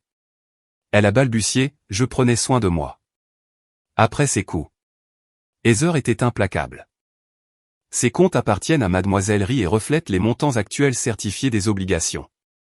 Elle a remis des documents au greffier et à Maître Johnston, dont la confiance initiale s'était évaporée. Heather a souri. Un sourire délibéré, calculé. Vous demandez qu'on vous rende votre alliance. Un héritage familial. Mais une femme adultère ne s'attendrait pas à la garder, n'est-ce pas? Est-ce la sentimentalité qui vous motive? Peut-être le désir de vous souvenir d'un homme de valeur, d'un homme aimant. Pas de quelqu'un que vous avez quitté après l'avoir exploité pour tout ce qu'il possédait. Carole, de plus en plus sur la défensive, a tenu bon. J'adore cette bague. Elle signifiait tout pour moi, surtout après qu'il a brûlé ma robe de mariée. Je veux la récupérer. Heather a appuyé sur un autre bouton, révélant une photographie à l'écran. Elle montrait Bruce Bénin et Carole Rie à une réception d'hôpital 9 mois avant notre rupture. L'alliance était clairement visible à la main de Carole. Heather s'est penchée en avant. Le résumé de cette soirée dans le journal est tout à fait passionnant. Monsieur Bénin a fièrement exhibé la bague de fiançailles unique en son genre qu'il avait offerte à sa future épouse. Son ton s'est durci alors qu'elle répétait, qu'il avait offerte. La voix de Heather est devenue plus forte. Elle ressemble remarquablement à la bague que Monsieur Benson a offerte par erreur à la femme qui prétendait être sa fiancée. N'est-ce pas? Une manœuvre habile pour convaincre les administrateurs de l'hôpital qu'ils embauchaient un chef de neurochirurgie dévoué. L'article précise même que l'hôpital préférait que ces chirurgiens soient mariés. Car cela les rattachait à la communauté locale. Il ne s'agissait donc ni de sentimentalité ni même d'amour. Il s'agissait de la position que vous convoitiez si désespérément, le rôle de la femme du médecin. Vous avez besoin de cette bague pour maintenir l'illusion. Les mots de Heather ont frappé comme la foudre. Vous et votre amant avez prévu de ruiner l'homme qui vous aimait. Qui subvenait à vos besoins et qui vous donnait tout ce que vous vouliez. Votre amant vous a promis le mariage malgré le fait qu'il soit un trompeur en série. Je me demande si le poste que vous convoitez si désespérément restera disponible après la fin de ce procès. Et combien de temps cela durera? Le visage de Carol était figé par le choc alors que les paroles de Heather faisaient leur effet. Maître Johnston n'avait plus d'autres questions. Son attitude confiante s'était évaporée, remplacée par la défaite. Le juge semblait prêt à clore l'affaire. Mais Heather n'en avait pas fini. Elle a appelé la sœur de Carol, Carrie, à la barre. Carrie s'est avancée lentement vers la barre des témoins, visiblement nerveuse. Heather n'a pas perdu de temps. Admettez-vous que vous avez menti à cette cour en couvrant la liaison de votre sœur avec Bruce Benin? Carrie a commencé à pleurer. Oui. Oui. Heather a insisté, avez-vous pris des photographies des prétendues blessures que Carol affirme avoir subies? La voix de Carrie était à peine audible. Non. La réponse de Heather a été fulgurante. Je vais signaler vos actes à la direction de votre église. Un comportement si peu chrétien ne peut passer inaperçu. Les yeux de Carol se sont écarquillés de peur tandis que Heather passait à la suite, appelant Stéphanie à la barre. Stéphanie s'est avancée, se tenant droite mais manifestement tendue. Heather a commencé doucement, la voix mesurée, depuis combien de temps connaissiez-vous cette relation? Stéphanie a hésité, puis a répondu, la relation, c'était avec Robert. Carol a toujours appartenu à Bruce. Le sourire de Heather était crispé. Pourquoi avez-vous menti pour elle? Stéphanie s'est raidie. Je n'ai jamais menti. Je n'ai fait que répéter ce qu'on m'avait dit. Le ton de Heather est devenu plus dur. Avez-vous déjà vu les bleus qu'elle prétendait avoir? Stéphanie a secoué la tête. Non. Mais elle était tellement bouleversée que je l'ai cru. Malgré des questions répétées, Stéphanie est restée ferme sur son affirmation d'être une victime involontaire, soutenant simplement son amie. Heather a été impeccable, démontant chaque argument sans laisser à Stéphanie la moindre possibilité d'échapper à ses mensonges. Enfin, Heather a posé une dernière question. Savez-vous au moins dire la vérité? Combien de petits amis avez-vous eu? Comptez-vous faire le même coup à votre mari quand quelqu'un de meilleur se présentera? A demandé sèchement Heather. Stéphanie avait l'air choquée. J'aime mon mari. Je ne ferai jamais ça, a-t-elle protesté. Heather a appuyé sur un bouton et une vidéo a été diffusée sur les écrans du tribunal. On y voyait Stéphanie sortir d'une pièce avec le mari d'Amy, Grant, puis retrouver Carol et Bruce. Stéphanie a visiblement flanché, ses jambes cédant sous elle alors qu'elle s'effondrait sur le banc. Depuis la galerie du public, Amy a hurlé, « Tu es maudite », avant de sortir de la salle d'audience en courant. La tension dans la pièce était palpable. Heather s'est tournée vers le juge. « Votre honneur, puis-je demander l'autorisation d'appeler un dernier témoin avant de contre-interroger Bruce Benin? Le témoignage de ce témoin clarifiera tout pour la cour. » Le juge a accordé l'autorisation. Plus tard, Bill m'a chuchoté que Benin semblait faire une crise cardiaque lorsqu'Heather a prononcé le nom de Samantha Weissman. Je n'avais jamais entendu ce nom auparavant, mais bientôt, une femme très digne s'est avancée vers la barre. Samantha Weissman était d'une élégance frappante, presque comme si elle était la publicité parfaite pour un maquillage impeccable. Heather l'a saluée avec un sourire. « Mademoiselle Weissman, pouvez-vous s'il vous plaît indiquer votre profession » a commencé Heather. Samantha a répondu avec assurance, « Je suis conceptrice de décors. Je travaille dans le théâtre, le cinéma et la télévision. Je suis spécialisée dans la création d'effets texturés et d'illusions. Ou dans l'utilisation de maquillage pour créer des expériences. Pensez aux artistes de rue qui utilisent de la craie pour faire des nids de poules sur les routes ou créer l'illusion de trains éclatants à travers les murs. C'est le genre de travail que je fais. » Heather a hoché la tête. « Connaissez-vous Bruce Benin ?» Samantha a légèrement hésité avant de répondre. « Oui, je l'ai rencontré quand je vivais à Bristol. On a diagnostiqué à mon fils allant une tumeur cérébrale bénigne et M. Benin a pratiqué l'opération. Ce fut un succès. C'était il y a 8 ans. » Heather a continué, « Comment M. Benin a-t-il pris connaissance de vos compétences ?» Le ton de Samantha s'est réchauffé. Après l'opération d'Alan. Sa motricité a été altérée pendant un certain temps.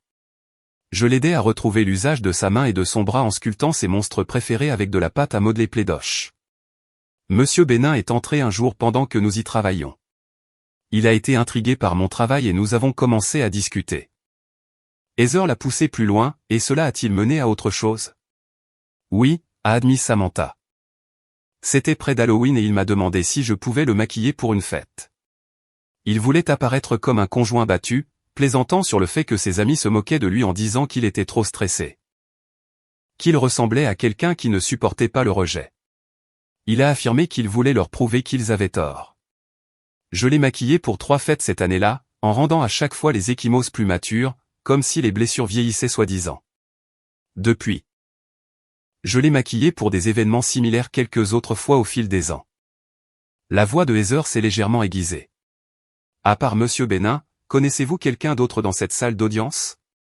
Samantha a regardé autour d'elle. Oui, Carole et Stéphanie.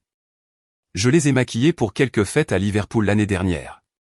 Elles m'ont dit que leur mari n'avait jamais levé la main sur elles, mais qu'elles voulaient voir comment leurs amis réagiraient. Heather a appuyé sur un autre bouton, et des images de Carole et Stéphanie sont apparues sur les écrans. Elle montrait les femmes avant et après le travail de maquillage de Samantha, alors qu'elle transformait leur visage pour les faire paraître couverts de bleu et battus. Heather s'est rapprochée de Samantha. Mademoiselle Weissman, ces créations sont-elles les vôtres? Samantha a hoché la tête. Oui, ce sont les miennes. Heather a souri légèrement, mais il n'y avait aucune chaleur dans son ton. Vous êtes-vous rendu compte que ces photographies, votre travail, ont été soumises à ce tribunal comme preuve d'allégation de violence physique? Samantha a poussé un hoquet audible, les yeux écarquillés. Non, je n'en avais aucune idée. Si j'avais su, je les aurais contactés immédiatement pour clarifier la vérité. Heather a hoché fermement la tête. Merci, mademoiselle Weissman. Maître Johnston n'avait aucune question pour Samantha. Elle avait l'air complètement vaincue, sa confiance d'antan remplacée par le choc. Le juge a semblé prêt à clore l'affaire, mais Heather n'en avait pas fini. Elle a appelé Bruce Benin à la barre. Pendant que Benin s'approchait de la barre, 2 hommes sont entrés dans la salle d'audience et se sont tenus au fond. Leur présence a perturbé Benin, qui a jeté un regard nerveux dans leur direction. Je ne l'ai pas quitté des yeux, impatient de voir Heather le démolir pièce par pièce. Mon sourire cruel trahissait mon impatience. Heather a commencé, son ton froid et précis. Monsieur Benin, vous avez eu une liaison adultère avec Mademoiselle Rie avant qu'elle n'épouse Monsieur Benson, n'est-ce pas? L'arrogance de Benin était palpable lorsqu'il a répondu « Non, je ne lui suis venu en aide que plus tard ». Heather l'a méthodiquement guidé à travers ses mensonges, exposant son arrogance alors qu'il éludait chaque question et saisissait chaque occasion pour se vanter de ses réalisations. Alors que Heather resserrait l'étau, elle a porté son coup suivant avec un sourire calme et calculé. Vous avez déclaré hier que vous n'étiez devenu intime avec Mademoiselle Rie que récemment, et seulement après que son mari l'aurait prétendument battue. Pourtant, j'ai montré aujourd'hui à ce tribunal un historique de 10 ans de vos rencontres à l'hôtel. Des rencontres qui durent plusieurs jours à chaque fois. Avez-vous une explication à cela, monsieur Benin? Le sang-froid de Benin a vacillé, mais sa voix s'est élevée de frustration. Non, nous ne sommes devenus proches que récemment. Heather n'a pas cédé. Beaucoup de ces hôtels ont reçu des plaintes concernant le bruit provenant de votre chambre pendant vos séjours. Vos voisins mentent-ils? Benin est resté silencieux, foudroyant Heather du regard alors qu'elle sortait d'autres dossiers. De plus, de multiples plaintes ont été déposées concernant votre comportement avec des femmes aux piscines des hôtels. Suggérez-vous que ces rapports sont également faux? Heather a poursuivi son interrogatoire implacable, veillant à ne pas laisser Benin se soustraire à la vérité. Elle a présenté les registres de l'hôtel documentant de nombreuses plaintes concernant des nuisances pendant les séjours de Benin. Heather a affiché les dossiers à la vue de la cour et a commencé à conclure son argumentation. Vous avez menti pour cacher votre relation avec une femme mariée. Vous avez menti à vos employeurs. Prétendez-vous maintenant que tous ces dossiers sont fabriqués de toutes pièces? Êtes-vous même un vrai chirurgien? Ou est-ce juste un autre de vos canulars? La colère de Benin était palpable. Je suis chirurgien. L'un des meilleurs, a-t-il aboyé. Heather a ri froidement. Vous êtes peut-être un chirurgien talentueux, mais en tant que personne, vous êtes répugnant. Elle a appuyé sur un autre bouton, et une série de photos est apparue sur les écrans du tribunal. Les images montraient Benin comme victime de violences physiques. Les photos étaient accompagnées de lettres montrant comment il les avait utilisées pour escroquer de multiples tribunaux et obtenir d'importants règlements financiers de la part de femmes comme Betsy, qu'il avait manipulé. Heather a révélé que les archives judiciaires de ces affaires montraient que toutes les femmes niaient l'avoir attaqué. Ses propres dossiers confirmaient qu'il avait fabriqué ces accusations en représailles après que ses avances eurent été rejetées. Ces photographies, a poursuivi Heather, étaient la preuve clé que vous avez utilisée pour convaincre les tribunaux que ces femmes vous avaient attaqué, malgré toutes les autres preuves du contraire. Mais j'ai démonté vos mensonges pièce par pièce. Benin n'a eu aucune réponse aux points critiques présentés par Heather. Son masque d'arrogance avait été arraché, révélant son schéma de violence et de manipulation contre les femmes. Heather a porté le coup de grâce. Vos collègues avaient raison à votre sujet. Vous ne pouvez pas accepter une femme comme une égale capable de rejeter vos pitoyables avances. Quand elles l'ont fait, si elles avaient des biens ou des moyens. Vous les avez persécutées. Vous avez menti devant les tribunaux. Vous êtes un petit homme dans tous les sens du terme. La rage de Benin a explosé. Espèce de sorcière, a-t-il craché, son emportement colérique résonnant dans la salle d'audience, mais son arrogance a fondu alors qu'il commençait à comprendre les conséquences qui l'attendaient. Heather, nullement dérangée par son emportement, est passée à la pièce de résistance. Elle a présenté des enregistrements de réunions privées entre Carol et Benin, ainsi que des lettres et de la correspondance qui mettaient à nu leur collaboration. Benin a tenté de nier que la communication remontait aussi loin que le prétendait Heather, mais lorsqu'elle a affiché leur plan détaillé pour m'accuser de violence conjugale, des halètements ont éclaté dans le tribunal. Le plan ne laissait aucune place à l'interprétation. C'était une stratégie calculée pour me ruiner et détruire ma vie. Benin a tenté de rejeter le plan comme étant les fantasmes d'amants qui n'auraient jamais été mis à exécution. Mais Heather a riposté rapidement, c'est exactement ce que vous avez déjà fait. Vous avez trompé ses parents, son employeur, et même Maître Johnston, la convainquant de présenter ses mensonges à ce tribunal même. Heather a affiché d'autres documents et s'est tourné à nouveau vers Benin. Vous n'alliez pas vous arrêter là, n'est-ce pas? Vous aviez déjà un autre stratagème en marche, n'est-ce pas?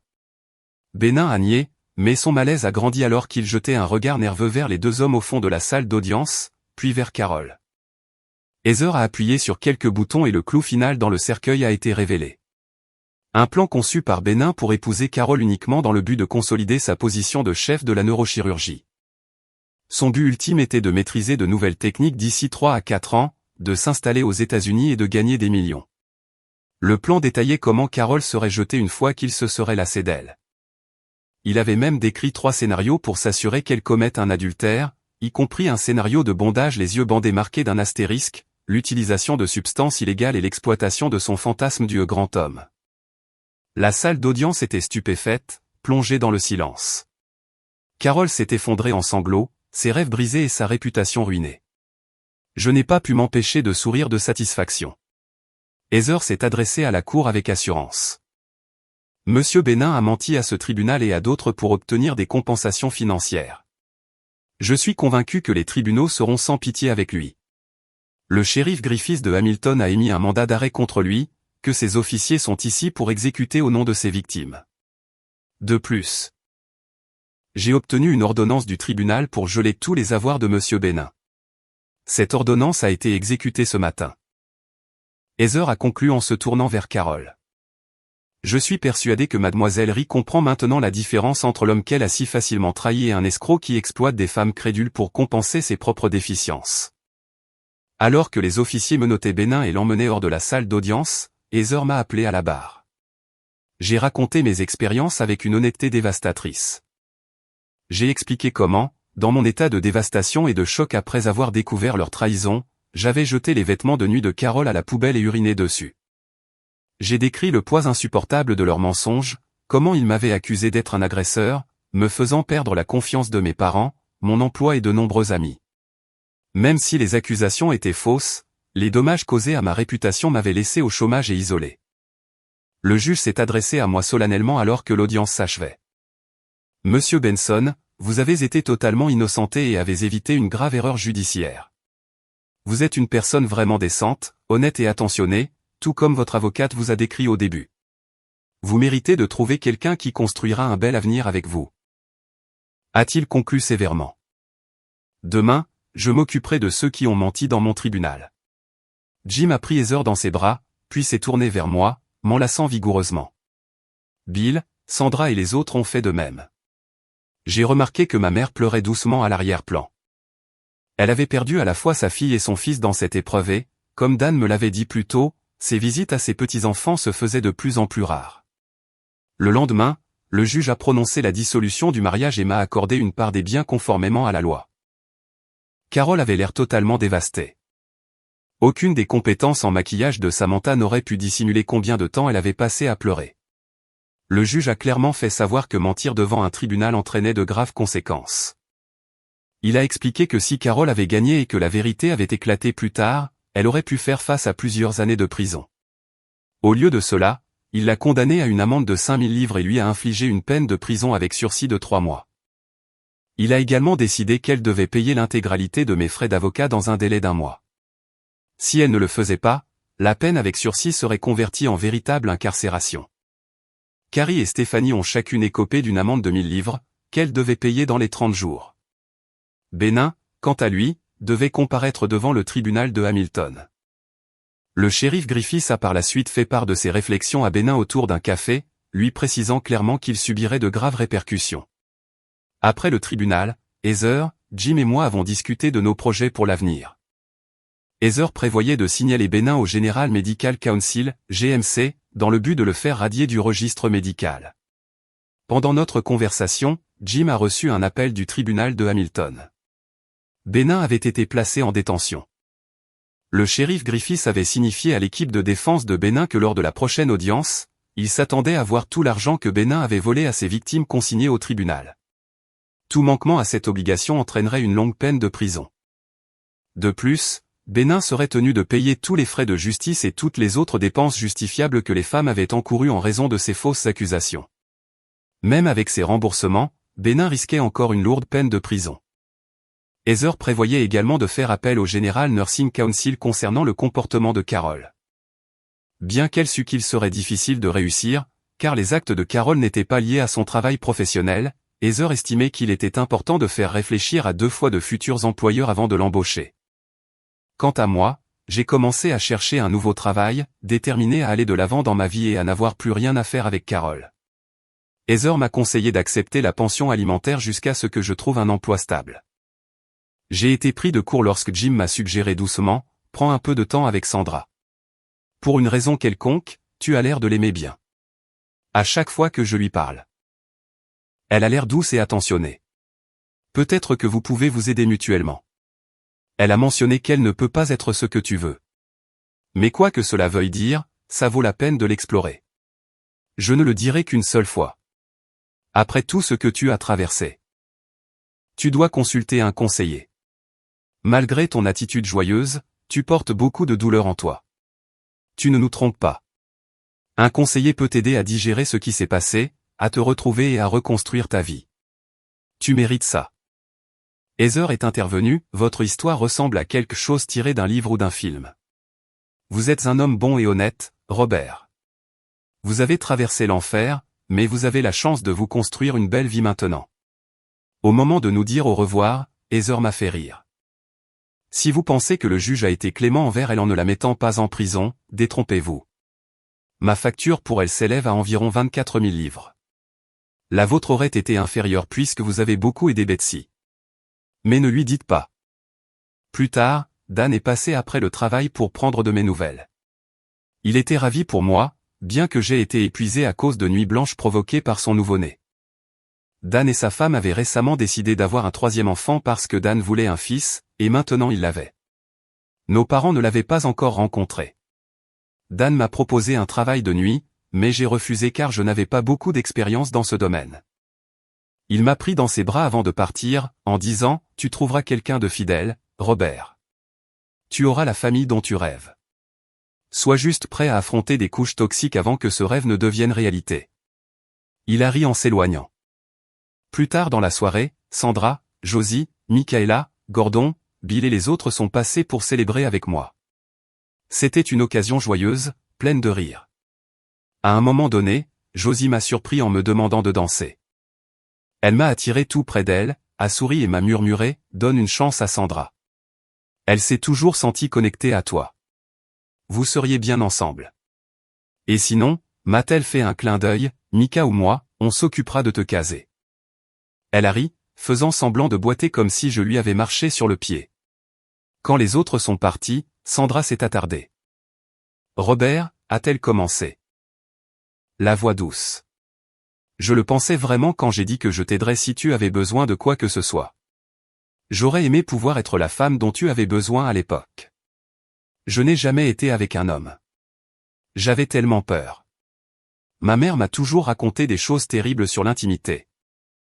Et cela m'a laissé figé, incapable de décider ce que je voulais. Je n'arrive toujours pas à surmonter ces pensées. Michaela, Josie et les autres. Elles sont ouvertes à l'idée d'être de bonnes amies avec toi, ou plus.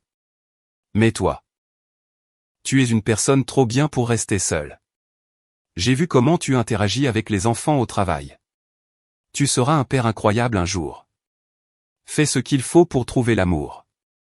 Avant qu'elle ne puisse partir, j'ai doucement pris sa main. Sandra, ai-je dit d'une voix posée. Je pense que nous pouvons nous entraider. À l'époque. J'étais trop jeune et trop incertain de moi-même pour te soutenir comme tu en avais besoin. Mais je tenais profondément à toi. Tu as été mon premier amour. Jim dit que j'ai besoin de voir un conseiller pour comprendre qui je suis. Peut-être que nous pourrions tous les deux voir un conseiller et voir ce qui se passe. Tu as tes peurs concernant l'intimité. Et j'ai ce vide. Peut-être qu'ensemble nous pouvons combler ces espaces. Sandra a souri, les yeux brillants de larmes. Robert, si on fait ça, c'est parce que je veux être avec toi en tant que partenaire, et peut-être en tant que mère à l'avenir. Tu mérites ça. Je l'ai serré fort dans mes bras et je l'ai embrassé. Elle a fait une pause et a dit, essayons la thérapie. 2 semaines plus tard, le journal local a publié ma photo en première page. L'article qui l'accompagnait expliquait en détail comment j'avais été piégé. Personne ne doutait que j'étais une victime, et la section des commentaires de la version en ligne reflétait l'indignation publique. Cependant, certains des commentaires sur ce qui devrait être fait à Carole étaient si extrêmes qu'ils m'ont fait peur. Environ 8 semaines plus tard, j'ai reçu une lettre de Heather. Y étaient incluses des copies de ces lettres au General Medical Council, au General Nursing Council et à la direction de l'église évangélique Cry. Heather n'avait pas mâché ses mots en condamnant les actes de Benin, soulignant comment son comportement avait terni la réputation de la profession médicale. Elle avait détaillé ses mensonges publics et les révélations du tribunal, exhortant le Conseil médical général à suspendre sa licence médicale immédiatement. Son timing était impeccable. Lors de la 3e comparution de Benin au tribunal, bien qu'il ait remboursé plus de 250 000 livres qu'il avait escroqués à diverses femmes, le shérif Griffiths l'a condamné à 5 ans de prison. Heather a soumis des photos du processus de maquillage de Samantha Weissman et son témoignage au tribunal, qui ont également été partagés avec le procureur. La défense, après avoir reçu les preuves le premier jour de l'audience, a conseillé à Benin de plaider coupable dès la première occasion. Bien que cela aurait dû lui accorder une réduction de peine de 33%, le shérif Griffiths a fait référence à des décisions de justice antérieures confirmées par la cour d'appel et a noté qu'il aurait pu imposer une peine de 7 ans si l'affaire avait été portée devant la haute cour. Il a envisagé d'y porter l'affaire pour une peine plus sévère, mais a finalement décidé de ne pas le faire en raison des retards causés par le Covid-19. Le shérif Griffiths a conclu que la peine de 5 ans était appropriée dans ces circonstances. Benin étant un médecin consultant de haut niveau, l'affaire a fait grand bruit, certains journaux nationaux la reprenant. Il a été durement critiqué dans les éditions dominicales. Des journalistes m'ont demandé un commentaire, mais j'ai refusé, déclarant que j'étais encore trop abasourdi par la trahison pour faire des déclarations publiques. La lettre de Heather à la direction de l'église évangélique remettait en question l'aptitude de Carole à occuper son poste et à obtenir de futures promotions. Elle a souligné que Carole avait menti sous serment en tenant la Bible, mettant en évidence son mépris flagrant pour un commandement clé exigeant l'honnêteté parmi les membres de la congrégation. Heather a clairement indiqué que la position de Carole dans la hiérarchie de l'église deviendrait problématique. Je doutais que son mariage avec son conjoint actuel survive. Le zèle de son mari pour la piété se heurterait probablement à ses actions. Pendant ce temps, j'ai appris au club de golf que Brian et Stéphanie s'étaient séparés, tout comme Amy et Grant. Sarah et Mark rencontraient également des difficultés, Mark devenant de plus en plus méfiant quant à la proximité de Sarah avec les autres. Quant à Carole, je m'en moquais désormais. Elle m'avait fait vivre un enfer pour finir elle-même trompée par son chevalier à l'armure rouillée. Le karma, comme on dit, est une chose cruelle. Quant à Sandra et moi, nous voyions 2 conseillers depuis plus de 3 mois. C'était difficile, mais nous nous entraidions. La conseillère de Sandra, Sharon, la guidait à travers ses peurs et ses souvenirs traumatisants. Je l'accompagnais à la plupart des séances, mais je ne restais généralement que pour celles directement liées aux causes de ses peurs. Sandra pleurait souvent en racontant les histoires de son passé, et je la serrais tendrement dans mes bras. Sharon excellait à identifier les phrases clés destructrices que la mère de Sandra avait utilisées dans son éducation. Au fil du temps, Sharon a remplacé ces affirmations négatives par des positives, aidant Sandra à explorer ce qu'elle ressentait vraiment quand elle était avec moi. Quand le sujet abordait l'intimité, je quittais généralement la pièce. Cependant, lorsque Sharon a commencé à discuter de fantasmes, elle m'a encouragé à rester et à partager mes pensées en tant qu'homme. Sharon a expliqué à Sandra que même si certains fantasmes pouvaient être excitants, ils n'avaient pas besoin d'être réalisés. Il était important de fixer des limites et de se protéger mutuellement. Sandra rougissait profondément pendant ces discussions, mais elle écoutait attentivement et a commencé à s'ouvrir. De mon côté, je voyais une psychologue nommée Sarah, qui m'aidait à démêler mes sentiments concernant Carole et notre mariage. Sandra me tenait dans ses bras alors que je pleurais à travers de nombreuses séances. J'étais complètement perdu et Sarah m'a aidé, petit à petit, à démanteler le mur émotionnel que j'avais construit pour réprimer mes sentiments. J'ai détesté le processus au début. Revivre la douleur me semblait insupportable, mais cela a aussi révélé des vérités plus profondes, mes sentiments de perte, de confusion, et mon désir désespéré de comprendre ce que j'avais fait de mal. Sarah m'a aidé à réaliser que la trahison n'était pas le pire. Ce qui m'avait vraiment détruit, c'était la promptitude avec laquelle Carole avait été prête à me détruire complètement. Ce n'était pas seulement de l'infidélité. C'était la malveillance calculée derrière ses actes. Cette prise de conscience m'a secoué jusqu'au plus profond de moi-même. Je ne reconnaissais plus la femme que j'avais épousée, ni moi-même. Sarah m'a assuré que je n'avais rien fait de mal. J'avais retourné ma colère contre moi-même parce que je ne trouvais pas de réponse. Elle m'a encouragé à tout écrire, pour voir la situation noir sur blanc, comme on résout un problème d'ingénierie. En faisant cela, a-t-elle dit, je comprendrai que la faute incombait entièrement à Carole et Bénin, ces menteurs insidieux qui avaient orchestré ce complot. Je n'y étais pour rien. Sandra m'a soutenu dans cette démarche, insistant pour que j'écrive mon histoire malgré mes nombreuses excuses. Finalement, elle a souri légèrement et a dit, si tu le finis, je te récompenserai. C'est ce qui m'a finalement poussé à l'achever. Après avoir relu mon récit plusieurs fois, j'ai vu la vérité. Je n'étais pas à blâmer. Aucun de mes amis ne soupçonnait ce que Carole faisait parce que, pour nous tous, notre mariage semblait idéal. Nous nous disputions rarement et je croyais vraiment qu'elle m'aimait. Il n'y avait rien que j'aurais pu faire pour empêcher leur stratagème. Pour être honnête, je dois encore travailler sur l'acceptation de tout cela. Mais savoir que j'ai ruiné leur plan et leur vie, bien plus qu'ils n'ont ruiné la mienne, me donne un sentiment d'apaisement. Finalement, j'ai appelé Sandra et j'ai dit, j'ai fini. Elle a dit qu'elle arriverait bientôt. Je ne savais pas quelle serait sa récompense. Sandra était une pâtissière incroyable et me taquinait souvent avec ses scones. J'ai toujours aimé ses brioches, à la fois celles cuites au four et celles métaphoriques. Nous avions passé beaucoup de temps ensemble récemment, à nous enlacer au cinéma ou à la maison. Nos contacts physiques étaient limités, mais l'intimité émotionnelle que nous partagions était indéniable. Les négociations que nous avions eues sur notre relation et notre vie commune étaient tout simplement brillantes. Nous nous sommes découverts tellement de centres d'intérêt communs, bien qu'il y en ait quelques-uns dont je ne voyais pas trop l'intérêt, mais j'étais content qu'elle les apprécie.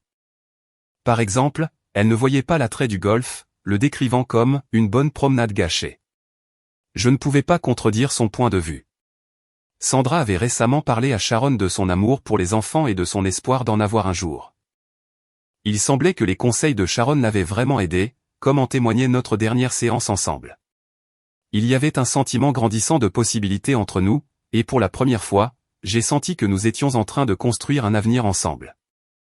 On frappa à la porte, interrompant mes pensées.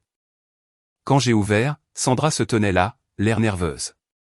Je l'ai invitée à entrer et lui ai proposé de prendre son manteau. Elle a hésité, retroussant ses lèvres comme elle le faisait toujours quand elle se sentait stressée. Et j'ai remarqué un étrange mélange de peur et de détermination dans son expression. Elle a poussé un lourd soupir, a haussé les épaules et a lentement retiré son manteau, révélant qu'elle était seins nus en dessous. J'étais abasourdi. Avant que je ne puisse dire un mot, Sandra a pris la parole, la voix tremblante mais pleine de résolution. Robert, je ne pourrai jamais te tromper comme ça. Tu es le meilleur homme que j'ai jamais rencontré. J'avais tellement peur ce soir, mais je voulais faire ça pour nous. Cette nuit-là, nous avons fait l'amour pour la première fois. C'était tendre, émotionnel et tout ce que j'aurais pu espérer. Quand ce fut terminé, elle a souri timidement et a murmuré, « Tu étais tout ce que j'attendais et plus encore. Le meilleur plaisir que j'ai jamais eu. Merci d'être toi. » 2 semaines ont passé et tout dans ma vie semblait avoir changé pour le mieux. J'étais d'une humeur incroyablement heureuse. Je venais de commencer un nouveau travail chez un concurrent, J-Enterprises, et il me payait encore plus que mon ancien employeur.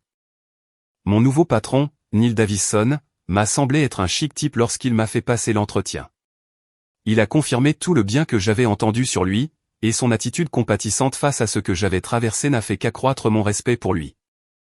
Malgré sa gentillesse, il ne m'a pas ménagé pendant l'entretien.